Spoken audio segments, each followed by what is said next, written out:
Guys, welcome to channel. आज हमारे इस पॉडकास्ट का गेस्ट है एडवोकेट अनिरुद्ध उत्पात। इस पॉडकास्ट में हम लॉ प्रोफेशन के बारे में जानेंगे, कितने प्रकार के अपॉर्चुनिटीज़ होंगे, क्या सही में उन अपॉर्चुनिटीज़ को हम पाएंगे कि नहीं, और बहुत सारे प्रश्न हैं। उन सभी प्रश्नों का उत्तर हम इस पॉडकास्ट में जानेंगे। लॉ मतलब प्रोफेशन है, और नोबल प्रोफेशन में उसको माना जाता है। यहाँ पे आप सिर्फ पैसा कमाने के लिए अगर आओगे तो फिर वो प्रोफेशन के हिसाब से ठीक नहीं होगा। और जैसे अगर आप कह रहे हो कि उन लोगों के पैसे आपको दिखते हैं लेकिन उन लोगों की मेहनत आपको नहीं दिखती ना, फिर भी वो लगे रहे, उन्होंने प्रैक्टिस चालू रखी, मेहनत चालू रखी, पढ़ाई चालू रखी, पेशेंस से करते रहे, डेडिकेशन से करते रहे। और बाद में मतलब कुछ सालों के बाद, ऐसा भी कह सकते हो आप, 5 6 7 8 साल के बाद, 10 साल के बाद उनको ब्रीफ मिलना चालू हो गया, उनको केसेस मिलना चालू हुआ।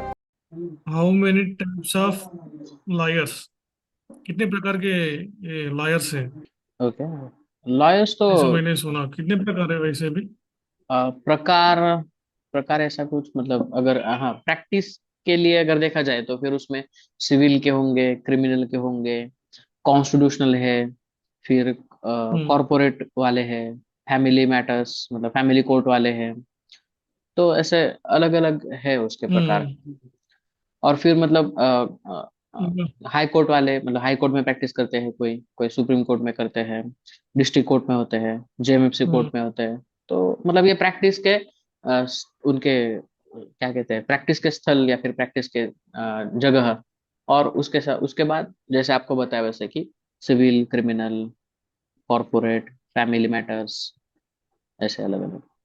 अच्छा, इसमें बहुत सारे प्रकार है, यानी कि बोल नहीं सकते कि इतने प्रकार है। हाँ है ऐसे। ये क्या बोलते हैं, इसमें क्रिमिनल लॉयर जो है, वो हम्म, क्रिमिनल लॉयर कितने प्रकार के क्रिमिनल लॉ के बारे में वो कर सकते हैं? मतलब ये लॉयर्स कितने प्रकार के होते हैं वैसे भी? लॉयर्स की प्रैक्टिस में अगर देखें तो कुछ ऐसे पॉइंट अगर देखेंगे हम तो उसमें सिविल लॉयर्स होते हैं, क्रिमिनल लॉयर्स है, हम्म। और सुप्रीम कोर्ट में, हाई हम्म। कोर्ट में कॉन्स्टिट्यूशनल लॉयर्स होते हैं। फिर हम्म। कोऑपरेटिव वाले होते हैं, कॉरपोरेट लॉयर्स होते हैं, हम्म। हम्म। ट्रिब्यूनल के कुछ होते हैं, फैमिली मैटर्स मतलब जिसको हम कहते हैं फैमिली कोर्ट, तो वो होते हैं। तो इस तरीके से है। और उसमें उसके बाद भी कुछ स्पेशलिटी किसी किसी की होती है कि मैं सिर्फ इसी प्रकार के केसेस करता हूँ। तो उस तरीके से है, ऐसा कुछ मतलब हम्म। स्पेसिफिकली अगर कहेंगे तो फिर ये सिविल, क्रिमिनल, इस तरीके से आएंगे वो। कितने प्रकार है लॉयर्स? हम्म। हाँ। तो यानी कि ये देखो, अभी आजकल हम पिक्चर देख रहे हैं वैसे भी। ये तो देखो, ये क्या बोलते हैं, सिविल, क्रिमिनल, कारपोरेट, ये सब जो लॉयर्स है, इसमें क्या फर्क, फर्क की बात जाने दो। हम्म। लेकिन इनमें से ज्यादा कमाने वाला कौन सा ये प्रोफेशन है, यानी कि इस प्रोफेशन में? कमाने की बात वैसे करें तो ऐसे। मतलब सब सब हाँ। इसमें अच्छा मिलता है, ऐसा कुछ नहीं है कि फिर कॉर्पोरेट में देखो तो कॉर्पोरेट में क्या हम्म। सारी कंपनियों के केसेस होंगे। तो कंपनियों के जो सारे डिस्प्यूट्स होंगे, उनके वहां पे हम्म। ब्रीच ऑफ कॉन्ट्रैक्ट के अगर कुछ हम्म। केसेस होंगे, या फिर कंपनियों के जो एम्प्लॉय है उनके कुछ डिस्प्यूट होंगे तो उसके केसेस होंगे। तो कंपनी का केस तो बड़ा ही होगा। तो क्रिमिनल केसेस, तो क्रिमिनल हम्म। केसेस में जो लॉयर है उनकी मास्टरी है क्रिमिनल केसेस के बारे में। डिफेंस उनका मतलब उनके उनको हम्म। डिफेंस लॉयर भी कहेंगे, तो फिर उनका जो है तो उसमें उनकी मास्टरी, तो उसमें वो अच्छा कमा सकते हैं। सिविल वाले हैं तो ऐसा मतलब है नहीं कि आप इसी में गए तो आपको अच्छे पैसे मिलेंगे। जहां पे भी जाओगे वहां पे आपको मेहनत करनी पड़ेगी, आपको खुद को अच्छा परफॉर्म करना पड़ेगा, आपकी पढ़ाई अच्छी होनी चाहिए, आप उतने अपडेट होने चाहिए। उसके ऊपर है, ऐसा नहीं कि इसमें इतने पैसे इसलिए यहाँ पे जाए। जहाँ पे भी जाओ वहां पे अगर आप सही हो, अच्छी पढ़ाई कर रहे हो, अच्छा है आपका परफॉर्मेंस, तो मिलेंगे आपको वहां पे पैसे। और ये बात है, क्या यानी कि ये जो कॉर्पोरेट, सिविल, क्रिमिनल जो भी है, सिर्फ यानी कि 3 साल की डिग्री या 5 साल की डिग्री करने से ही हम उस लाइन में जा सकते हैं हम? आपने 3 साल की डिग्री की या 5 साल की डिग्री की, तो आप और उसके बाद आपने सनद ली, मतलब जिसको हम कहेंगे कि बार काउंसिल का आपने रजिस्ट्रेशन किया, आपको सर्टिफिकेट ऑफ प्रैक्टिस मिला, उसके बाद आप, आपकी मर्जी, आप जिस तरीके से प्रैक्टिस कर सकते, मतलब जो भी प्रैक्टिस करनी है, सिविल करनी है, क्रिमिनल करनी है, कॉर्पोरेट करनी है, वो कर सकते हो। लेकिन उसके बाद हम्म। मतलब मास्टर्स मास्टर्स भी आप कर सकते हो। मास्टर्स में अलग बैंकिंग लॉ कर सकते हो, कॉन्स्टिट्यूशन लॉ कर सकते हो, क्रिमिनल लॉ कर सकते हो, अलग अलग है उसमें भी मास्टर्स के आपके स्पेशलाइजेशन। उसके साथ अगर आपको कुछ डिप्लोमा कोर्सेज करने हैं, कुछ डिग्री के बाद के कोर्सेस है, तो वो करने हैं, तो स्पेशलाइजेशन उसमें भी आप कर सकते हो। जैसे साइबर वाला है, टैक्सेशन वाला है, तो वो भी आप कर सकते हो। तो हम्म। वो करके अगर आप आपकी प्रैक्टिस करने के लिए गए, आपने आपका प्रैक्टिस का एक फील्ड जो है, मतलब किस फील्ड में आपको प्रैक्टिस करनी है, वो आपने सोचा, तो भी हो सकता है। हम्म। लेकिन मतलब आमतौर पर जनरली अच्छा। अगर देखा जाए तो ऐसा है नहीं कि आपने यही करना चाहिए। आपको जो आप 3 साल या 5 साल में करते हो, तो आपको बेसिक जो लॉज है सारे आपको सिखाए जाएंगे वहां पे। उसके बाद आप मास्टर्स करो, मास्टर्स में आपका स्पेशलाइजेशन करो, या फिर अलग से कुछ कोर्सेस करो, तो उसमें आपका स्पेशलाइजेशन करो, और उसके बाद आप आपकी फील्ड चुनो, तो हो सकता है। अच्छा, यानी मास्टर्स के बाद हम उस लाइन में जा सकते हैं। मास्टर्स के बाद भी जा सकते हो, और तुरंत 3 साल या 5 साल का करने के बाद भी जा सकते हो। ऐसा कुछ वहां पे है नहीं, ऐसा पाबंदी नहीं है आपके ऊपर कि आप इतना ही करके आने चाहिए। देखो, अगर जज बना है, हाँ। जज, हाँ।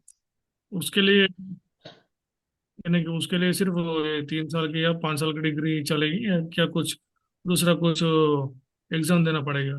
हाँ, बेसिक डिग्री उसके लिए 3 साल या 5 साल का लॉ है। उसमें भी अब तक ऐसा ऐसा था कि 3 साल या 5 साल का लॉ आपने किया,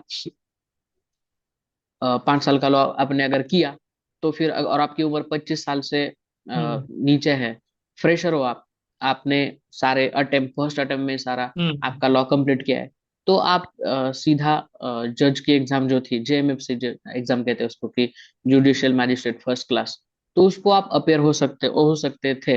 हम्म। अभी सुप्रीम कोर्ट ने उस डिसीजन को मतलब अपना डिसीजन दिया, और वो जो था एक निर्णय, उसको अभी ये किया है। और दूसरा ऐसा है कि फिर आपको 3 साल के क्या? फिर हाँ, वही वही प्रैक्टिस हाँ, करने के बाद ही हम अप्लाई प्रैक्टिस कर करना सकते हैं तीन करके साल मैंने तो अभी सुन। सुप्रीम कोर्ट ने ऐसे किया कि 3 साल की प्रैक्टिस, मतलब आप या तो हम्म। 3 साल का लॉ करो, या फिर 5 साल का लॉ करो, उसके बाद 3 साल की प्रैक्टिस, और 3 साल की प्रैक्टिस के बाद फिर हम्म। आप जो जेएमएफ से एग्जाम है, जुडिशियल मैजिस्ट्रेट फर्स्ट क्लास, वो दे सकते हो।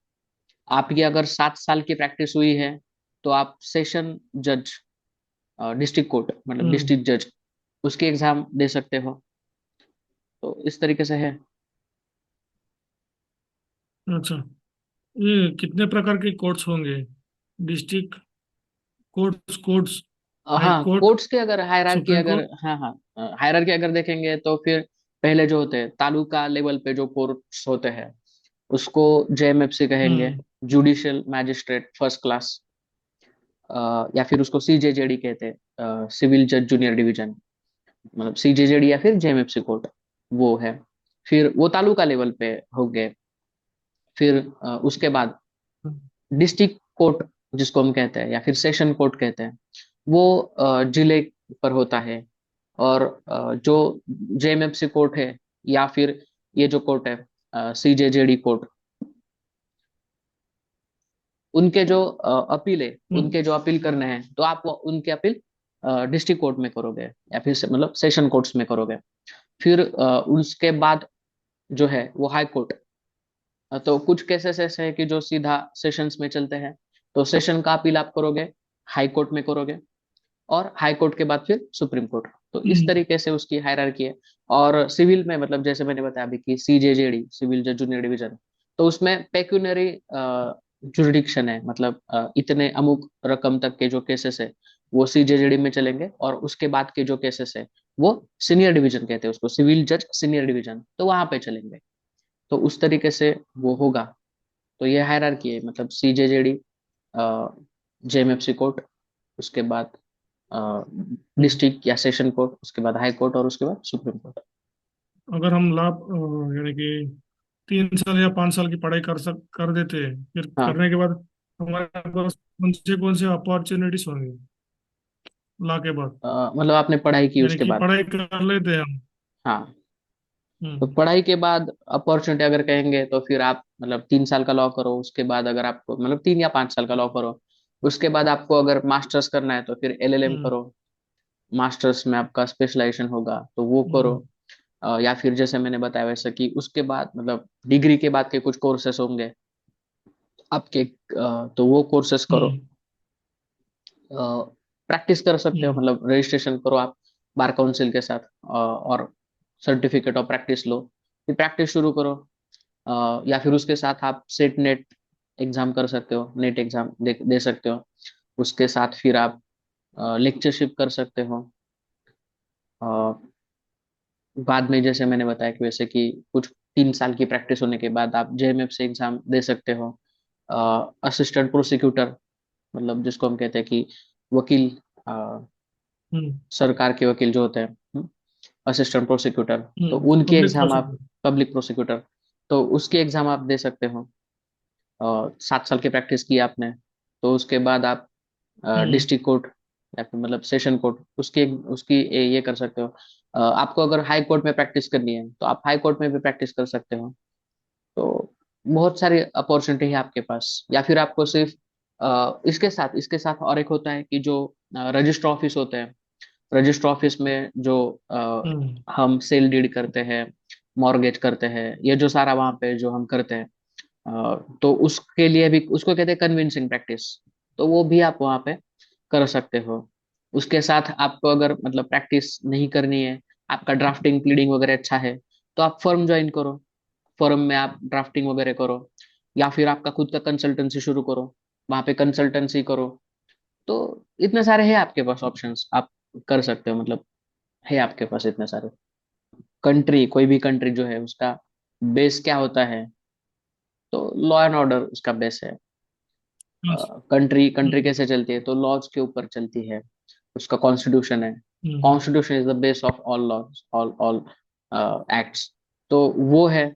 और फिर इसलिए अगर मतलब आपको, आपने सिर्फ लॉ की पढ़ाई भी अगर आपने की, तो फिर आपको पता पता हम्म। होता है कि क्या लॉज है, किस तरीके से वो इम्प्लीमेंट होते हैं, क्या उसके पीछे मकसद है कि क्यों ऐसे लॉ बनाए गए हैं।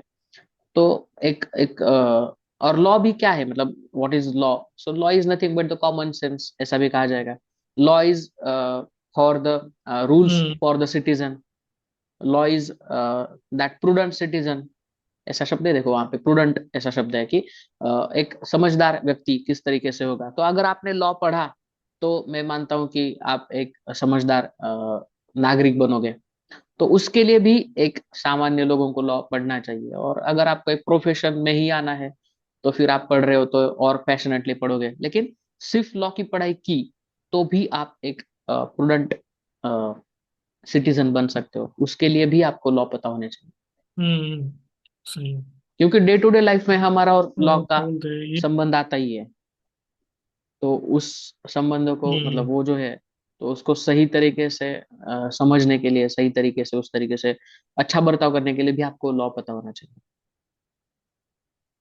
हम्म। इसलिए तो वहां पे लॉ में एक शब्द माना जाता है कि ले man and a person with knowledge. So person with knowledge का मतलब कि जिसको लॉ ये पता है, भी। तो वो सही व्यक्ति होगा, मतलब सही तरीके से बर्ताव करेगा। और ले मैन मतलब क्या, कि जिसको कुछ नॉलेज है नहीं, कानून का ज्ञान नहीं है, तो फिर वो उसका बर्तन और जिसको लॉ पता है उसका बर्तन, फर्क हो जाएगा उनमें। तो एक अच्छा बर्ताव करने के लिए, अच्छा सिटीजन बनने के लिए भी आपको लॉ पता होना चाहिए।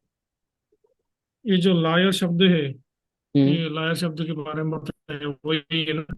उसका अर्थ क्या होंगे कि that person who knows the laws, the person who practice that advocacy, जो एडवोकेसी की प्रैक्टिस कर रहा है, हम्म। उसको लॉयर कहेंगे उसको। और मैंने कुछ बहुत सारे लोगों के बारे में सुना था कि ये जो भी लॉ भी पढ़ाई करते हैं हम्म। उसमें कोई बेरोजगार भी होंगे, ऐसा कुछ, ऐसा मैंने सुना था। सभी को ये सफलता नहीं मिलेगी ना वैसे भी इसमें। देखो ऐसे ऐसे अगर आप सोचोगे तो हर फील्ड में, अभी इंजीनियरिंग का भी देखो आप, हम्म। अ, बाकी और जो भी हम्म। प्रोफेशन है उसका भी देखो, क्या वहां पे भी मतलब ऐसा नहीं कि सिर्फ लॉ जो है उसको ही वहां पे बेरोजगार है। तो बाकी जो एजुकेशन है वहां पे भी देखो ना, वहां पे भी तो बेरोजगार होंगे ही। तो ऐसा नहीं वहां पे कि यहाँ पे, हम्म। हाँ ठीक है कि आपको स्ट्रगल है, आपको स्ट्रगल करना पड़ेगा, पेशेंस रखने पड़ेंगे, वो तो है, मतलब ये प्रोफेशन की बात है कि यहाँ पे स्ट्रगल है, तो आपको पेशेंस रखना पड़ेगा, आपको ज्यादा अपडेट रहना पड़ेगा, वो बातें हैं। आजकल बहुत सारे लोग आ रहे हैं कि यानी कि उन लोगों को ऐसा लग रहा है कि लॉ के प्रोफेशन में करोड़ों मिलेंगे, लेकिन ऐसे सोच के आने वालों को आपका सजेशन क्या है? लॉ मतलब प्रोफेशन है, मतलब और नोबल प्रोफेशन में उसको माना जाता है। यहाँ पे आप सिर्फ पैसा कमाने के लिए अगर आओगे तो फिर वो प्रोफेशन के हिसाब से ठीक नहीं होगा। और जैसे अगर आप कह रहे हो कि उन हम्म। लोगों के पैसे आपको दिखते हैं, लेकिन उन लोगों की मेहनत आपको नहीं दिखती ना, मतलब जिनको अभी पैसे मिल रहे हैं, उन लोगों की आप शुरुआत से उनका हम्म। पुराना उनका जो समय है वो देखो, तब उन्होंने कितना मेहनत किया है, कितना पेशेंस रखा है। मतलब मैं भी ऐसे कुछ लॉयर्स को मतलब देखता हूँ, उनका उनके बारे में सुनता हूँ, उनको उनका पढ़ा है। तो ऐसा था कि मतलब कुछ कुछ सालों तक उनके पास कुछ भी ब्रीफ, उसको ब्रीफ कहते हैं, मतलब आपके पास केसेस है या नहीं है तो उसको ब्रीफ कहते हैं, कि इतने सालों तक उनके पास कुछ भी नहीं था, फिर भी वो लगे रहे, उन्होंने अच्छा। प्रैक्टिस चालू रखी, मेहनत चालू रखी, पढ़ाई चालू रखी, पेशेंस से करते रहे, डेडिकेशन से करते रहे। और बाद में मतलब कुछ सालों के बाद, ऐसा भी कह सकते हो आप, 5 6 7 8 साल के बाद, 10 साल के बाद उनको ब्रीफ मिलना चालू हो गया, उनको केसेस हम्म। मिलना चालू हुआ। तो इतने दिन की उनकी जो तपस्या थी ना, फिर वो फल लाई वहां पे, और फिर उनके वो रिजल्ट दिखने लगे, फिर उनके पास हम्म। बहुत केसेस आने लगे, फिर मतलब फेमस हो गए वो, फिर उनके पास पैसा भी उस तरीके से आने लगा। लेकिन आपको सिर्फ पैसा दिख रहा है, लेकिन उससे पहले उन्होंने उन्होंने की हुई मेहनत कहाँ पे दिखती है आपको? ऐसे ऐसे लॉयर्स है कि जो अभी मतलब मैं भी ऐसे नहीं। देखता हूँ ऐसे सीनियर्स वगैरह को, कि वो मतलब दिखता है आपको कि लोग बहुत ग्लैमर है उनका, या फिर उनका नाम बहुत हो गया है, लेकिन अभी भी आज भी वो सुबह उठते हैं, अपने खुद के नोट्स बनाते हैं, उतनी पढ़ाई करते हैं, कुछ नया जजमेंट आया क्या उसके बारे में देखते हैं। जो अभी के जो नए लॉज आए, देखो बीएनएस आ गया है, बीएसए या फिर बीएनएसएस, तो उसकी पढ़ाई मुझे मतलब हमारे जैसे जो स्टूडेंट है, हमारे जैसे जो नए ये है लॉयर्स है, वो भी जितने डेडिकेशन से, जितने लगाव से, क्या नया है इस तरीके से जिज्ञासा से देखना है, उतनी जिज्ञासा से वो देखते हैं। तो वो देखना तो चाहिए हमें, उनका उनका जो परसिवरेंस है वो देखना चाहिए, उनका जो काम करने का हार्डवर्क का तरीका है वो देखना चाहिए, नहीं उनके पैसे या फिर उनको मिलने वाला ग्लैमर। तो हम्म। मतलब वो है, वो देखना चाहिए उन लोगों ने। अगर आप सिर्फ यहाँ पे आओगे तो यहाँ पे आकर पैसे मिलेंगे, बहुत पैसे मिलेंगे, ऐसे समझ कर आओगे, तो फिर मतलब आपकी निराशा हो सकती है वहां पे। और फिर आपने जो बोला ना कि वो बेरोजगार हो जाते हैं लॉयर्स, या फिर मतलब बाद में वो फ्रस्ट्रेट हो जाते हैं, तो इसी तरीके से, इसी कारण से हो जाएंगे, क्योंकि आप में पेशेंस नहीं है, आप में वो पढ़ने की जिज्ञासा नहीं हम्म। है, आप में सुनने की मतलब कुछ खुद को अपडेट करने की जिज्ञासा नहीं है, उतनी आपकी है नहीं, तो फिर फ्लेक्सिबिलिटी नहीं है, तो फिर वो नहीं होगा आपका। इसलिए मैं उन लोगों को ऐसे कहना चाहता हूँ कि अगर आप सिर्फ पैसे देख कर आ रहे हो तो फिर मत आओ। सही है। पेशेंस रखना पड़ेगा वैसे भी। तो बिना पेशेंस के तो काम ही नहीं चलता है ना। इसके बारे में अभी काफी है ना वैसे। आगे और कौन से इसके ऊपर चर्चा करेंगे अब? और आगे जैसे देखो कि अगर आपको आपको आगे जाकर जो भी लॉज आने वाले हैं, तो उसको एक ब्रीफ में उसकी उसकी हिस्ट्री देख सकते हैं। मतलब कॉन्स्टिट्यूशन के बारे में हम कुछ कर सकते हैं, कॉन्ट्रैक्ट हम्म। है, मर्केंटाइल लॉज है, अ, अभी के नए जो लॉज है, ये बने हुए, बीएनएस, बीएनएसएस, बीएसए, तो उसके बारे में भी एक देख सकते हैं कि पुराने लॉज क्या थे, नए लॉज क्या हो गए, उसके बारे में भी हम थोड़ा सा देख सकते हैं। लेकिन ये हम जो भी पढ़ रहे हैं ना अभी, ये हाँ जो भी लॉस है वो सभी इटली का है, वो कुछ उधर से ही उठाए हुए हैं ना ये सभी। हाँ, देखो लॉज मतलब यहाँ पे जो बने, आप अभी कोई भी लॉ देखो तो 19वीं सदी का लॉ है, 1832 का होगा, 1932 का होगा, 1930 का होगा, उस तरीके से आपको कुछ लॉज ऐसे मिलेंगे। बेसिकली लॉज जब यहाँ पे बने, हाँ, कोडिफिकेशन ऑफ लॉ जब यहाँ पे बना तो वो अंग्रेजों ने हम्म किया है। तो उन्होंने किस तरीके से किया, देखो आपको भी जब आप लॉ हम्म पढ़ रहे होंगे तो आपको ऐसे आता होगा कि दैट इंग्लिश लॉ में ऐसे टर्म दिए हैं और इंडियन लॉ में इस तरीके से टर्म दिए हैं। तो इंग्लिश लॉ ये क्यों, तो अंग्रेजों ने जो लॉ बनाए हैं तो उन्होंने उनके बेस, उनके वहां पे जो लॉज थे उसको बेसिस बनाकर यहाँ पे लॉ बनाया। तो इसलिए आपको उसका जो मूल है, उसका जो रूट है आपको वहां पे मिलेगा इंग्लिश लॉ में। और इंग्लिश का जो भी है वो अ, आप अगर आपका कहना ऐसा होगा कि कुछ वहां पे जो शब्द आ गए वो लैटिन वर्ड्स है, या फिर वहां से फ्रेजेस आ गए, मैक्सिम्स आ गए, वो लैटिन है। तो हम्म जैसे यहाँ पे इंडिया अभी इंग्लिश की जो मूल भाषा है, इंग्लिश की जो, जिसको जैसे हम कहेंगे कि संस्कृत ये जो है हमारी यहाँ की भारतीय भाषाओं की जननी है, वैसे लैटिन जो है वो वहाँ की भाषाओं की जननी है। तो इसके जो फ्रेजेस होंगे, इसके जो मैक्सिम्स होंगे, उसके जो मूल शब्द होंगे, तो वहां से आए होंगे वो।